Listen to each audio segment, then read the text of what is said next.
Hi, I'm Jonathan Mopetsi, in for Jamie Poisson.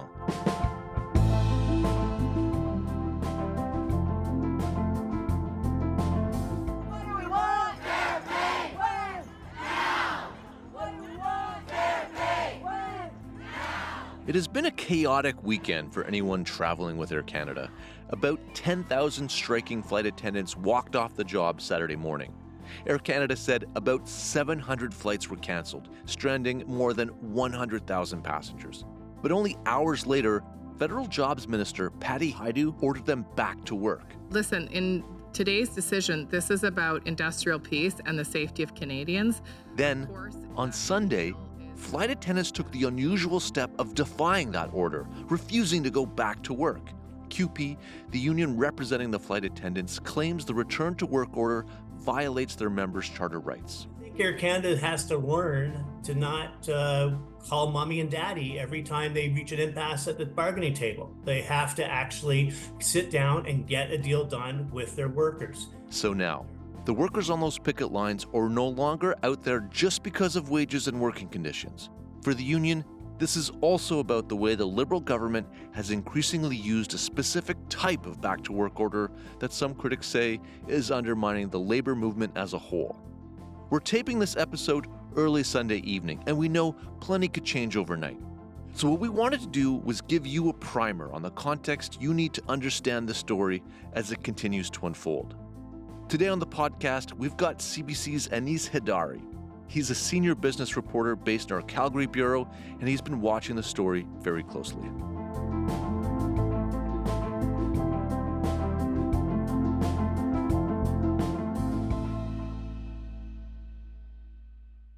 Hey, Anis, thanks for coming on the show. I'm happy to be here. Thanks for having me. So we're talking at about 5 p.m. Eastern on Sunday, and as I was just saying, there could, of course, be a lot more developments between now and Monday morning when people will be listening to this. But can you give us just a snapshot of what's been happening over the last couple of hours? So what we've seen is a group of workers represented by CUPE, these flight attendants, were ordered to go back to work to undergo binding arbitration with their employer by what people will call the Labor Board, the Canadian Industrial Relations Board. They were ordered that early Sunday morning. And the union said, we're not going to go back to work. We're going to keep picketing. We want to bargain an agreement with Air Canada. We don't want binding arbitration, and so we're not going back to work. To legislate us back to work 12 hours after we started. I'm sorry, snowstorms have shut down Air Canada for longer than we were allowed to strike. So I'm not sure what's going on in the background. I'm not part of the legal bargaining team, but our position right here is Air Canada is not telling us to go back to work. The government is not telling us to go back to work. Our union will tell us when we go back to work, and that will be. And then as the day went on, Air Canada had announced that it was going to start resuming flights slowly, and then it had to change its mind functionally because its workers said they weren't going to come back, and Air Canada said, we're canceling more flights. But then as we're sort of hitting the end of business on this Sunday, I was going to say everything's up in the air, pun not intended. The workers are still not willing to go back to work. Air Canada hasn't resumed flights. We are waiting to see who makes the next move. And in this state of flux, can you give us a sense of what it's been like at Canadian airports this weekend? I mean, the word chaos has come up from a lot of reporters and in a lot of coverage. You have really thousands of travelers at various either airports or at home not going to the airport they plan to go to who have their flights canceled. There isn't enough capacity on alternative carriers to pick up the slack for everyone who isn't flying on Air Canada. And there's been are they going back to work? Aren't they going back to work vibe for at least part of one day? While you've also had picket lines and a lot of people protesting at these airports. So it's been crowded is maybe the most neutral way to put it. But it's not just been flight attendants who have been picketing. There have been people from many other unions, from many other sectors in Canadian labor picketing at these airports, along with the flight attendants supporting them. Okay, let's rewind here a bit and give people some context. So, Air Canada and the flight attendants had been in contract talks for like around 8 months or so before the flight attendants went on strike on Saturday. What have been the major sticking points in this labor dispute? Like, what are the two sides arguing here? So the two biggest things that they are still fighting about are wages, the hourly wage, and what's been called ground pay. And to understand the dispute around wages, that's fairly common. Air Canada is offering a wage increase. The airline saying their latest offer, a 38% raise, including benefits, that would make Air Canada the best compensated flight attendants in the country. Bargaining team member Natasha Steya says the airline isn't being truthful. We're not the highest paid, and with the increase that they're proposing, we still would not be the highest paid. The flight attendants union is saying that's not enough. It doesn't make up for how much costs have gone up with inflation over the past few years, how Air Canada is calculating the wage increases they're offering, and how the union is calculating what they say Air Canada is offering are different. So you have heard a few different numbers out there in the public, but needless to say, Air Canada is offering a certain amount. The flight attendants have said it's not enough. Ground pay is where things can get a little bit complicated, and I think surprising for many Canadians. Ground pay refers to what flight attendants are paid when they are on the ground, when the plane is not in the air. And in many situations, they're actually not paid for time that they have to put in as a part of their job to get the job done. If they're not in the air, they're not paid for that time per hour, and they want to be. And Air Canada has made some offers that would give them some pay for some of that time, but it has fallen far short for the flight attendants, at least in terms of both how they have voted, when they voted, 99.7% for a strike mandate, and how they are certainly reacting to it now with the picket line. It's not been enough. So you can definitely count me among the Canadians who were surprised to find out that flight attendants don't get paid for time on the ground. How common, though, is that practice in the industry? It is extremely common in North American aviation. It has been the practice for decades, and not just in Canada, but also in the United States. The idea has been that their hourly wage has been a little bit higher, and it would make up for the fact that they aren't paid for those hours on the ground. That does not hold anymore, according to the flight attendants and their unions, and not just Air Canada flight attendants at CUPE. They don't feel that their hourly wages when they're in the air make up for the fact that they are not paid when they are on the ground. But the fact that it's just how it's been done, it's not carrying water for them anymore.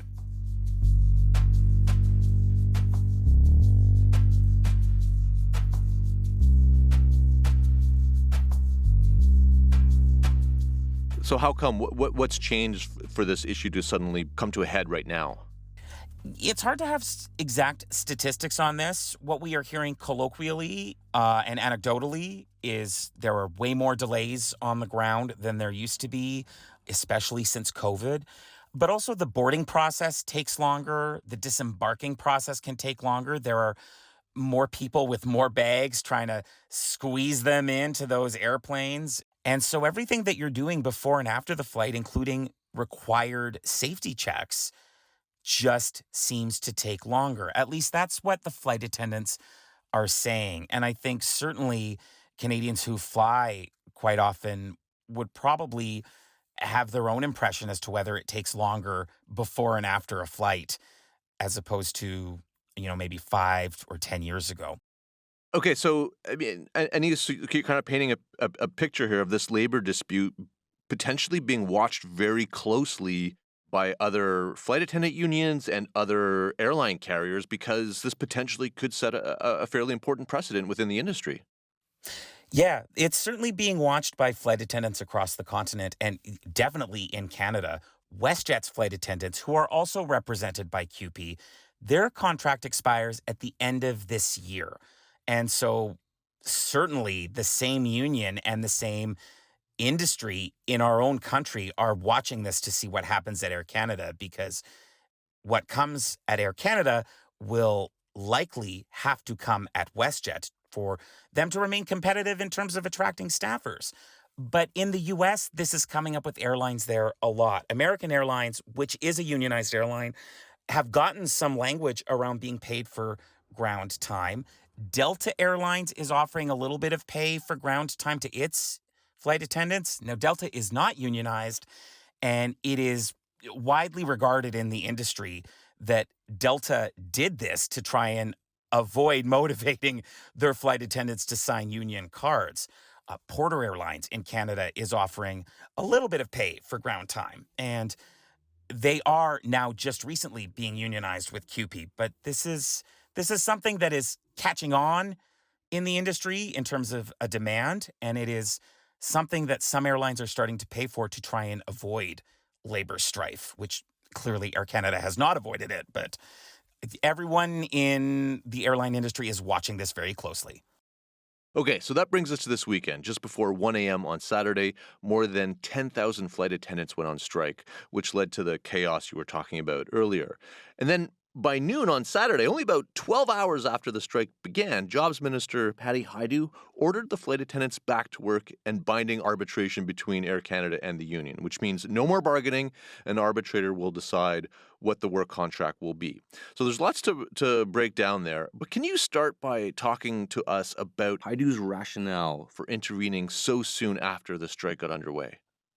So what the minister has used is something called Section 107 of the Labor Code.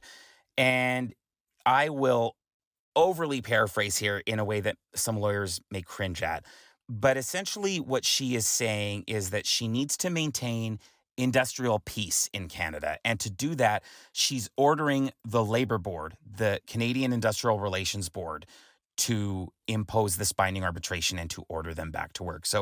And if we rewind a little bit over the past few days, the federal government, through the minister, has been speaking with both the union and the employer multiple times and has repeatedly said that, the government believes the best deal is found at the bargaining table, not through binding arbitration, but that the two sides don't seem able to come to an agreement and don't seem to get there. And so by the time we hit this order being issued, the rationale is, well, they just can't come to a deal. And the airline industry and passenger service and cargo service and all of that jazz, it is too important to the Canadian economy and to, again, industrial peace to allow them to be off the job. So that's where this order comes from. That's where the rationale comes from.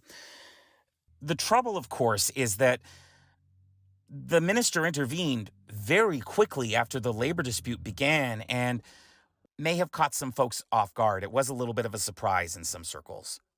Did the minister give any kinds of specific examples in terms of the kinds of economic activity that needed to be prioritized for her to intervene so quickly?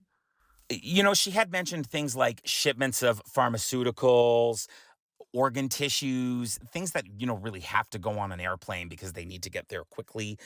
Honestly, as I'm not a transportation expert, I can't say whether there would have been alternatives, but she did have examples of this stuff has got to get where it's going on time. And so the Canadian economy cannot afford to have our biggest airline grounded.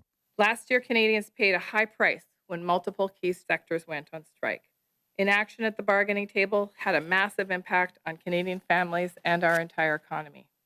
Arbitration is the most stable way to conclude this process for Canadians while allowing parties to reach a deal. And the union, from my understanding, was very much opposed to the idea of going to arbitration, right? Yeah, the union is opposed to the idea of arbitration. The flight attendants will not get to vote yes or no to a deal if it goes to arbitration. The arbitrator will say, here you go, and it's in the name, binding arbitration. It's binding.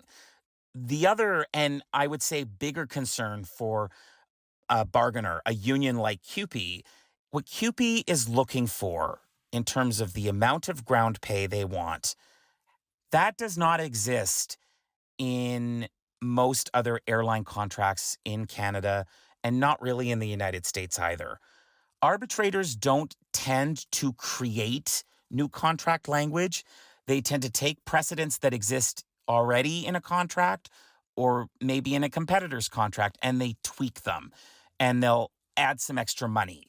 And so CUPE, who is looking to get something brand new for their members, ground pay, doesn't want to go to arbitration because arbitration often does not create something new. And the entire point of what we're trying to do is break the status quo. We have an archaic pay system where we don't get paid until the aircraft is moving, and it's just not right. And 90% of Canadians support that. They support that we should be getting paid when we're at work.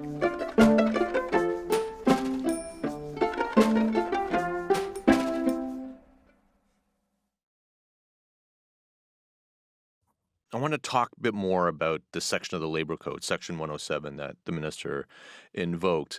My understanding was that there was a time, not so long ago when Section 107 was rarely used. But now it seems that's no longer the case. It's being used more and more. How and when did you notice that change? So typically in the past, when a labor dispute was not getting resolved, you would hear talk of back to work legislation. And it was literally legislation.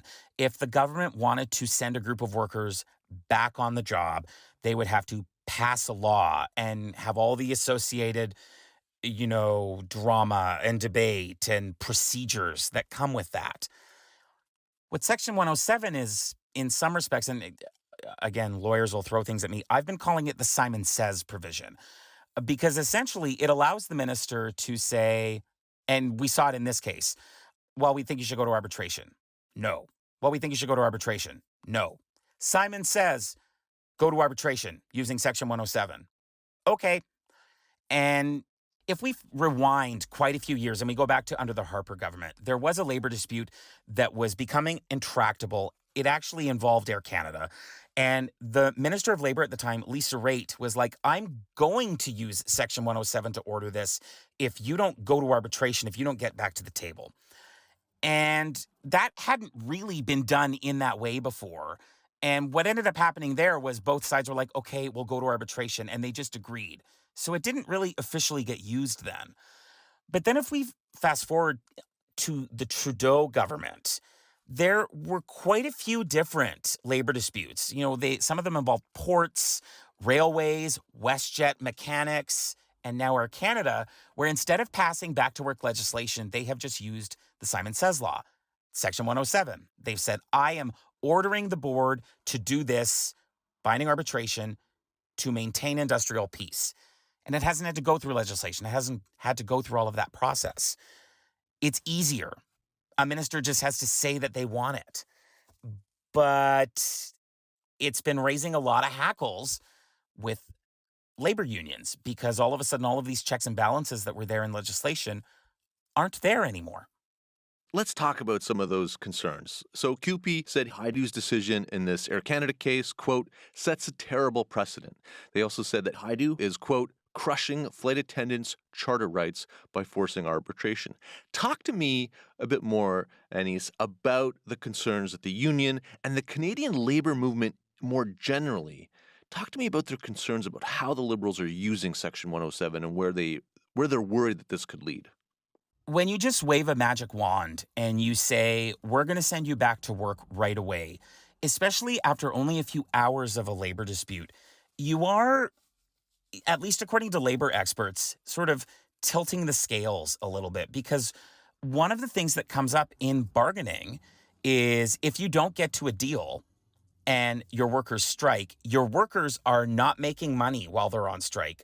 I realize strike pay exists and that unions pay it. It's always far less than you make when you're actually doing your job in almost every circumstance. So on the part of the union, the risk is that their members will make less money for a lengthy period of time. And for the business, the risk is that you don't have anyone working, so you can't make any money. So that risk of everyone losing money is a motivator to come to a deal yourselves. But when the federal government repeatedly steps in and says, well, we're just going to send them back to work if you can't get to a deal, you've taken away the urgency of that threat. At least that's what we've heard from, honestly, almost every labor expert in the country and unions themselves. We had one labor expert on CBC News Network who said, Air Canada now thinks that it can just run to mommy and daddy when it can't come to a deal at the table. And it's a little crass, but that is part of what labor experts are saying is the problem now is because the federal government keeps intervening. They've taken away the incentive for both unions and the employer to come to a deal because everybody knows if you don't come to a deal, the government will force one anyway. The other side of this is that the Supreme Court of Canada has ruled in the past that the right to strike is a charter right. And so one of the legal criticisms that's coming out is that when the federal government uses just an order, they use Section 107, wave their magic wand and say, go back to work, that a simple memo from a minister is overriding a charter right. And that's another concern that's coming up as well. And, Anis, you mentioned off the top that, on the picket lines at different airports, we're seeing not just CUPE members picketing, but members of other unions present as well. Is one of the reasons because the labor movement in as a whole is looking at this use of Section 107 and saying, oh no, we could be next? Yeah, this goes beyond unions standing together. There have already been concerns expressed by some of Canada's biggest unions about how Section 107 is being used and how quickly employers and unions are being sent into binding arbitration to avoid a labor dispute. And there is definitely a concern there that this is not just about Air Canada and CUPE in 2025, but that this could be something that affects every unionized worker in Canada at any point in the future.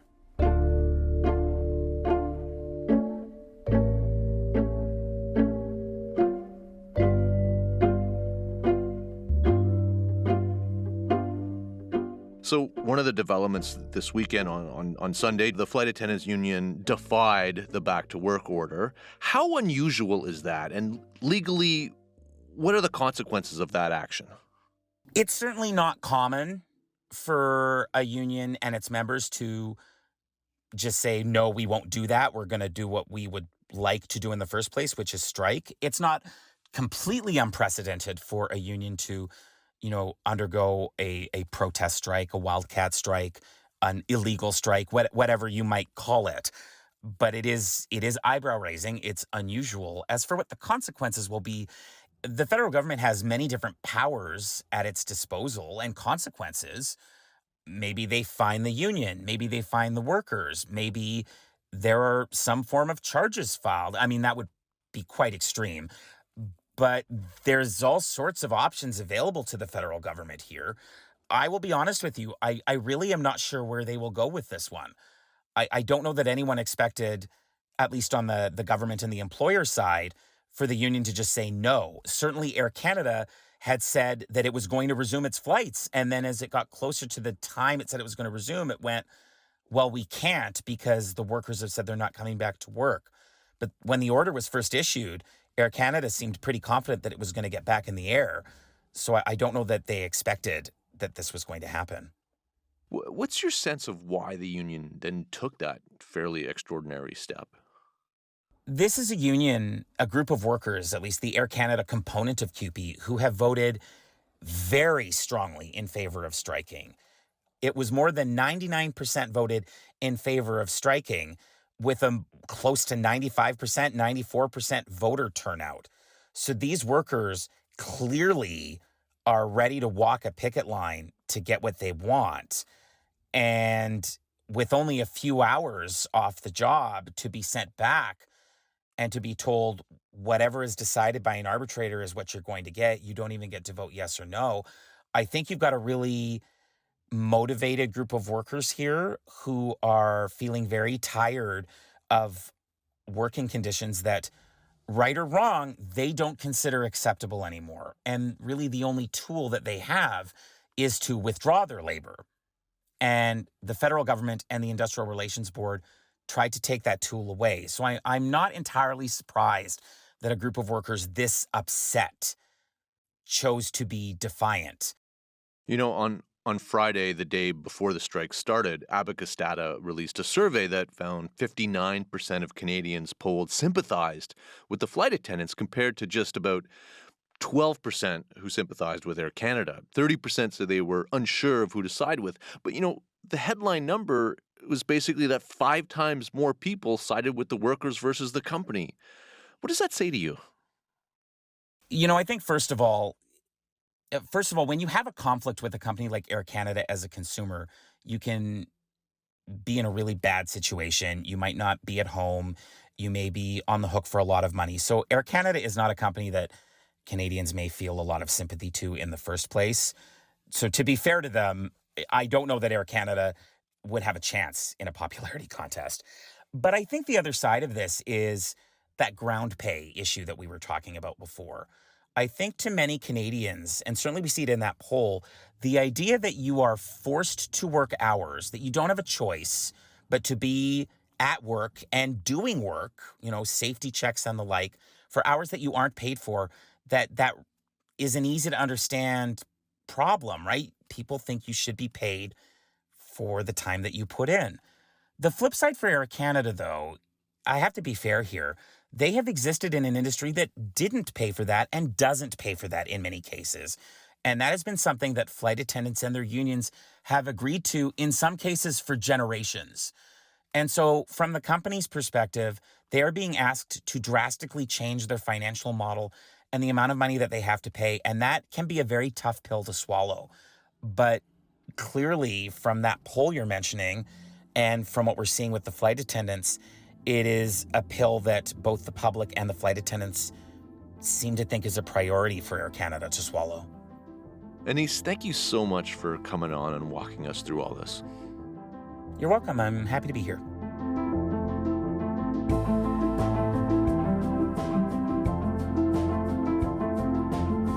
All right, that's it for Front Burner today. I'm Jonathan Mopetsi, in for Jamie Poisson.